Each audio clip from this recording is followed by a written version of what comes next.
అసలు ఏం తెలుసు అని చెప్పేసి మా రోహిత్ అన్న గురించి మాట్లాడుతున్నారు. రైన్పల్లి కాడ ప్రతి ఒక్క విషయం ఎంట స్పీడ్ బ్యాక్ తీసుకుంటున్నాడు.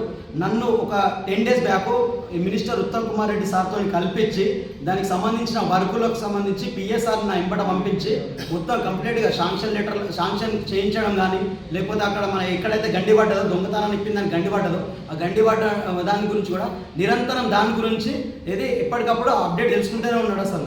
అసలు మీరు ఏం మాట్లాడుతున్నారు? అసలు ఏదో రోహిత్ అన్న గురించి, రోహిత్ అన్నకు ఏం తెలియని మాట్లాడుతున్నారు కదా. నిజమే, రోహిత్ అన్న తెలియదు. మీ లెక్క ఉష్క స్కామ్ చేయడం తెలియదు. మీ లెక్క ఏది గవర్నమెంట్ ఆఫీస్ సిద్దిపేట తరలియడం తెలియదు. మీ లెక్క చిల్లర దందలు చేయడం రోహిత్ అన్న తెలియదు. కానీ మీకు మాత్రం ఇలాంటివన్నీ తెలుసు.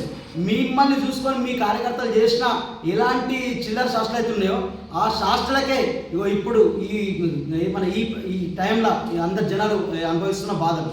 అసలు మీరు మన ఏడపాయల కనకదుర్గమ్మ కాడ ప్రమాణం చేసిరు ఆ రోజు ఏమని, మేము ఎలాంటి తప్పు చేయాలని. మీరు తప్పు చేయకపోయి ఉంటే ఈరోజు మీరే పవర్ ఉండేవాళ్ళు. ఆ దేవతనే చెప్పింది మీరు తప్పు చేసిర్రు అని చెప్పేసి అని, ఆ దేవతనే తప్పు చేసిరు అని చెప్పేసి అని మిమ్మల్ని తీసి 10 అడుగుల లోతులో బాధ పెట్టింది. ఇంకా ఏ ముఖం పెట్టుకొని వచ్చి మాట్లాడుతున్నారు రోహిత్ అన్నకి ఏం తెలియదు అని. అసలు మీకు ఈ ప్రతి చోట ఎక్కడ చూసినా కానీ బోర్ మోటార్లు ఇవ్వడం కానీ, మన కమిటీ హాళ్ళు ఇవ్వడం కానీ, లేకపోతే స్కూల్స్కు కొత్త స్కూల్స్కు కంఫర్ట్ వాల్స్ ఇవ్వడం కానీ, ఇలాంటి ఎన్నో అభివృద్ధి కార్యక్రమాలు 8 విలేజ్గా కలిపేసి ఒక డబల్ రోడ్డు శాంక్షన్ చేసి 32 కోట్లతో వరకు శాంక్షన్ చేసిండు. మీ ప్రభుత్వంలో 10 సంవత్సరాలు దోచుకోవడం దాచుకోవడం తప్ప మీ ముఖానికి 10 రూపాయలు పెట్టి ఏమన్నా ఎవరికన్నా ఒక కనీసం ఎవరన్నా చనిపోయిన వాళ్ళకి కానీ, లేకపోతే ఇంట్లో అంటుకున్న వాళ్ళకి కానీ, లేకపోతే ఇలాంటి ఒక 10 బోర్లు వేసిన ముఖం కానీ మీకు ఉన్నదా? మా గ్రామంలోనే మొత్తము మినిమం 6-7 బోర్లు రోహిత్ అన్న వేసిన బోర్లే. మీరు పాత ఇది నీళ్ళ ట్యాంకులకు పెట్టేసి మిషన్ పైరాదా అని చెప్పేసి అని బిల్సులు ఆడుకున్న ముఖం తప్ప మీరు కొత్త ట్యాంకులు ఏమైనా కట్టారా? కాంగ్రెస్ గవర్నమెంట్లో చేసిన అభివృద్ధి లేదప్ప మా ఊరి కాడ. ఇప్పటిదాకా 20 సంవత్సరాలు మా ఊర్లో బీఆర్ఎస్ సర్పంచ్లో చేసి ఒక్కరు కూడా ఒక బిల్డింగ్ కంప్లీట్ చేయలేకపోయారు. ఈ రోహిత్ అన్న వచ్చిన తర్వాత మహిళా బిల్డింగ్ చేసినాం, సీసీ రోడ్లు పోస్తున్నాం, మన డ్రైనేజీలు పోస్తున్నాం. ఇప్పుడు ప్రజెంట్ మళ్ళీ స్కూల్ కంపౌండ్ వాళ్ళు వచ్చినాం. ఇట్లా పర్మనెంట్గా చేస్తున్నాం. ఏం చేసినాం అన్ని తాత్కాలికంగా వర్కులు చేసేసి అప్పడమందం చేసేసి చేతులు దులుపుకున్న బతుకులు మీవి.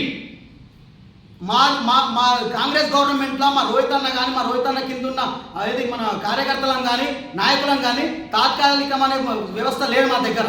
ఏది చేసినా ప్రజలకు పర్మనెంట్గా శాశ్వతంగా నిలిచిపోయేలాగా ఏది వర్కులు చేస్తున్నాం. మీరు మా గురించి మాట్లాడే నైతిక బాధ్యత మీకు లేదు, మాట్లాడిన అవసరం లేదు. ఇక ముందే మా గురించి, మా రోహిత్ అన్న గురించి మాట్లాడితే తస్మా జాగ్రత్త. రోడ్ల పైన కాదు ఊర్లలో గినది కనీయం. మీ కార్యకర్తలు వచ్చి నిన్ను అంటారు కదా సింహదానం చేయండి 7 గ్రామాల నుంచి అని. ఒక్క కాంగ్రెస్ ఒక్క బీఆర్ఎస్ నాయకులు కనీసం ఒక కార్యకర్త అన్న మీ బీఆర్ఎస్ వాళ్ళు వాళ్ళ ముఖాలకు వచ్చిరా? వచ్చి ఒక్కరిని సింహదానం చేస్తున్నా? నిన్నట్టుండి పని నడుస్తుంది. ఒక్క కార్యకర్త కూడా వచ్చి ఒక పని చేసినాడో లేదా అక్కడ అంగి చూసినాడు లేడు. మళ్ళీ మాట్లాడుతున్నారు 7 గ్రామాలకు ఏది నా కార్యకర్తలు వచ్చేసి ఆడ సింహదానం చేయమని అన్నారు. రమ్మానండి చూపిస్తా, ఆడ జేసీపీలు ఉన్నాయి, పని చెప్పిస్తా, రండి రమ్మానండి చూపిస్తా. మాటలు చెప్పుడు కాదు చేతలు చూపాను మీ పంటను.